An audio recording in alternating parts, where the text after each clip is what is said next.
അങ്ങനെ class full ഞങ്ങൾ അടച്ചെടുത്തു.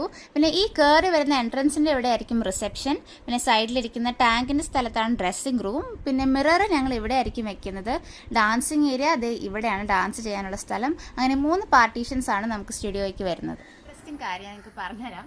എന്താണെന്ന് വെച്ചാൽ വീട്ടിൽ ചേച്ചിക്കും അപ്പയ്ക്കും പല പല ഒപ്പീനിയൻസ് ആണ് ഓരോ കാര്യങ്ങൾക്കും. എന്ന് വെച്ചാൽ ഇപ്പൊ അപ്പ ജനൽ ഇവിടെ വെക്കാന്ന് പറഞ്ഞാൽ അതിനനുസരിച്ച് പറയാം അപ്പുറം വെക്കും. പിന്നെ എന്താ റിസപ്ഷൻ ഏരിയ ഇവിടെ വേണമെന്ന് പറഞ്ഞാൽ അപ്പയ്ക്ക് വേറെ സ്ഥലത്ത് വേണം. അങ്ങനെ പലർക്കും പല പല അഭിപ്രായങ്ങളാണ്. അപ്പം ചേച്ചി ഇങ്ങനെ പ്രഷറിൽ ടെൻഷൻ അടിച്ച് ഇങ്ങനെ ഭയങ്കര ടെൻഷനും ഭ്രാന്തും പ്രഷറും ഇതൊക്കെയാണ് എനിക്ക് ചെയ്ത് കഴിഞ്ഞിട്ടുള്ള ലാസ്റ്റ് ഔട്ട്പുട്ടിന് വേണ്ടി ഞാൻ ശരിക്കും ഭയങ്കര വെയിറ്റിംഗ് ആണ്.